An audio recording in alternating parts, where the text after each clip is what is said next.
Hi there, I'm Sam Fallon. Welcome to this MCAT lesson on Skill 2, Critical Thinking Basics.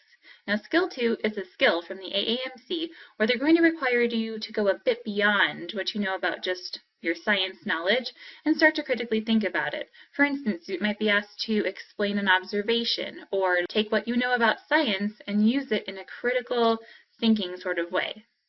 In order to become masters at Skill 2 type questions, we're going to look at several learning goals throughout this chapter. First of all, we'll have you recall those science concepts like you've done before, but even when there's not really any clues in the question or answer choices, because you have to critically think about the information you're being given. We'll also look at ways to apply the scientific principles you know to novel or complicated situations where the problem is just giving you something unusual and you have to realize, oh, they're getting at this specific concept in order to get you to be able to answer the questions and get to your point. Now, these learning goals get at the heart of what a Skill 2 question is, as opposed to a Skill 1 question where you're just looking at the question, answering it based on what you know about the science. With Skill 2, you want to be able to get to that point, but first you have to decipher what the question's actually about. You have to look for what we're going to call the question behind the question coming up in these questions that we're going to look at that are Skill 2 questions. And you're going to have to use your reasoning skills to be able to get through these questions to figure out first, what are they even asking you, and then 2, what do you know about it, and 3, get to your answer. Skill 2 questions are basically just harder Skill 1 questions. There's not science buzzwords in the question stem or the answer choices to help you get to that answer or get to even what the topic is. You have to use a lot of context and reasoning to get that. And a lot of this work will be done by you in the plan step of the question strategy. One big payoff for these Skill 2 questions is about 45% of the questions that you're going to see in the science sections on your MCAT are Skill 2 questions. So they're worth developing your prowess at to be able to get you more points in the test. We'll be talking about these Skill 2 questions in the context of different science questions. As we said before, remember, you read the science outside of class before you come to class, review it, and then in class we'll use that science that you've reviewed to talk about the specific learning goals of that session. So in this lesson, we'll talk about electrochemistry, we'll talk about circuit elements, and then we'll talk about the general chemistry, thermochemistry, and thermodynamics. We're going to go through both of the learning goals together, the one where we have limited or no clues in the question stem, and when we have novel or complicated situations. Now, we're going to accomplish these learning goals through looking at a set of questions in this lesson, but be careful. I know a lot of people tend to want to just jump right into these questions and get the answer and get the points that you would get on test day, but remember, this lesson is here to start to look at how you think and analyze your thought process so you're getting good at critical thinking. So walk through each question in order to find that critical thinking aspect, and that's what we're going to do in the lesson. You'll notice that in each of these 5 questions, they're asking you what the relevant science concept is. Make sure that you're writing this down in your book as we cover them in each of the questions. So question 1 is asking about the Haber process of ammonia production, and it's looking at this equation below. They want to know what's going to decrease the yield of ammonia. So before we jump into the answer choices, we want to think, what is that relevant science concept? What do we already know that will tell us about decreasing or increasing yields of something given a chemical equation? If you're thinking about thermodynamics first and then Le Chatelier's principles specifically, you're on the right track. This is what you already know that can help you answer the question. That's your critical thinking there, to realize what you already know, how it's going to help you, and how you can move forward and get those points. So let's go ahead and do that. We notice in the question we're trying to decrease the yield of ammonia. Ammonia is one of our products, and the other product is 22 kilocalories. We know we saw the kilocalories in there because that's how we got the idea of thermodynamics being one of our topics.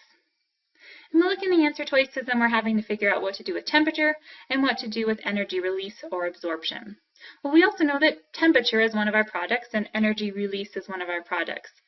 If we want to decrease the yield of ammonia, we either have to add more products or get rid of reactants. That would all decrease the yield of ammonia. So look through the answer choices and try to find something that says we're adding more products or decreasing the reactants. And the correct answer is D. If we increase the temperature and absorb energy, this is all going to add energy to the system. Energy is a product, and adding products to the system increases the reverse reaction. If we're increasing the reverse reaction, we're getting less ammonia and more of our reactants. This is how we decrease the yield. Let's go over to question 2. They want to know which of the following statements is true In accordance with this diagram, we see that there's a reaction coordinate on the bottom that's labeled with letters, and it's a free energy diagram as well. So you should be thinking about what you know about this science. What is the relevant science concept here? If you're thinking Gibbs free energy, you've got it right. There's that free energy idea, and also if we look through the answer choices, we're noticing that we have to talk about energy and isolating molecules. So look through the answer choices, and using what you know about Gibbs free energy, find the correct answer. And the correct answer is C. X is going to be more easily isolated because it has the lower energy. Compare the energy of W and also Y there, and we notice they're about the same, but they're much higher than the free energy of X. Free energy means these molecules have more free energy and they're more unstable. X has less free energy, so it's more stable, and more stable things are easier to isolate. This is all knowledge that we'd have from knowing about Gibbs free energy and its concepts. And that's what answer choice C tells us. Moving on to number 3, we get the somewhat novel situation of melting ice. We're looking for the relevant science concept here. Go ahead and write this down in your book. So you want to be thinking about state functions like Gibbs free energy, entropy, enthalpy, and volume change, and we're seeing these come up in our answer choices. You can also write down the Gibbs free energy equation in your book to help you remember. And then we see that this question is asking about something that is not true. So we're going to use our critical thinking and we're going to get through these answer choices by elimination, because that's what you do on a question that asks you what's not true. So you're looking at answer choice A first. The reaction happens spontaneously at 298 Kelvin. 298 Kelvin, if you recall, is about room temperature or 25 degrees Celsius. And we're thinking ice does spontaneously melt at room temperature. So therefore, A is not going to be a correct answer for us because it's something that is true and we're looking for something that's not true. Moving on to answer choice B, we see that the molecules are becoming more ordered in answer choice B.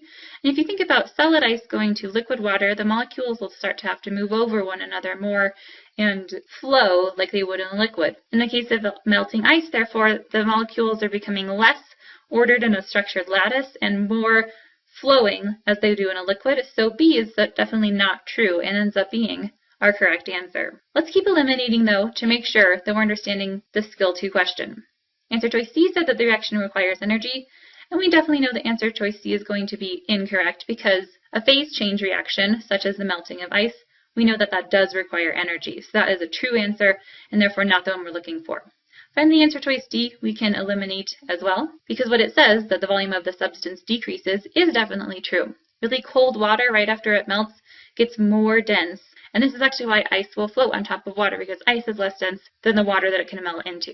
Okay, let's move over to number 4 here. And on this one, go ahead and write down the relevant science concept in your book and go through the question yourself. Find the answer, and then we'll go through it.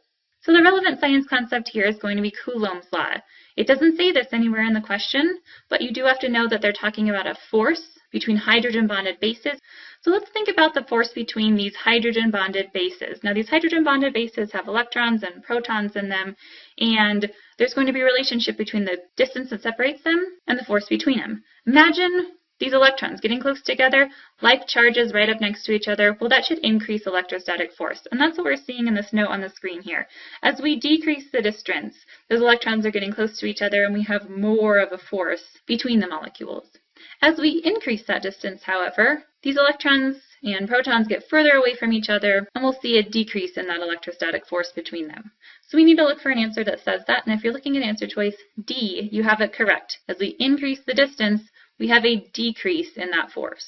Finally, let's take a look at number 5 here, and we are certainly being thrown into a novel situation from our second learning goal. In this question, we've got 2 ATP, and for some reason, the molecules are required to work within close proximity. We want to know which of the following is true. Again, you're probably thinking that the relevant science concept here is Coulomb's law, but we also see some words in the answer choices that can lead us to think of other science concepts we know about, like work and energy. Go ahead and read through this question and find the right answer. And the correct answer here is A. If these 2 molecules are close to one another, their electrons are going to repel each other and we'll have a lot of force between the 2 molecules when they're in close proximity. To overcome that force, to bring them close to one another, you do have to do work. Work is how you overcome a force. Work is how you work against a force. The other answer choices are incorrect, but let's go through them really quickly. Answer choice B is not going to be correct because we do need a force to push the molecules together. They repel each other, so we have to use an external force to overcome the electrostatic force between the two molecules. Answer choice C is not going to be correct either. While it's true that work does need to be done to get the molecules close together, it's not because they attract one another, it's because they actually repel one another. And finally, answer choice D is also not going to be correct. D basically just says the potential energy does not change, but as these two molecules get close together and there's more of a force, an electrostatic force between the two of them, that does actually increase potential energy. And so D is not going to be our correct answer. Notice the Kaplan tip at the bottom of your page. It's discussing buzzwords in the question stem or the answer choices.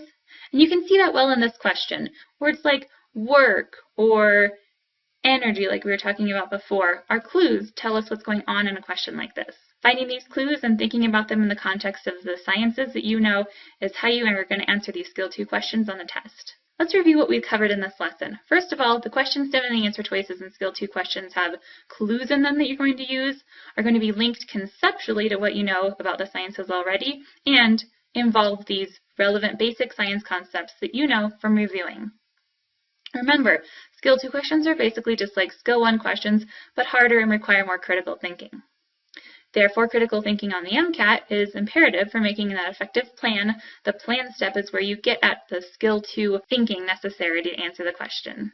Also, it's a multi-step process, most of these Skill 2 questions, and so using your critical thinking makes it more manageable. Finally, in Skill 2 questions, you want to use critical thinking to figure out where to go for what you need to answer the questions. Sometimes it's going to be your knowledge that you already have about the sciences, sometimes it's going to be the passage of the question itself, and very often it'll actually be both. Great job on getting through this lesson, which focused on part of Skill 2 questions, and that is to look at the question and identify what they're actually asking about in terms of the science that you might already know, and take that critical thinking in the context of the questions that you have to do to be able to get through these Skill 2 questions. There are 2 more lessons about Skill 2 questions. If you're doing this session in order, this is lesson 2.2 and 2.3 you'll see after this, and those lessons focus even more on aspects of Skill 2 questions. They're going to increase your skill in answering them. Keep up the great work as you study these Skill 2 questions.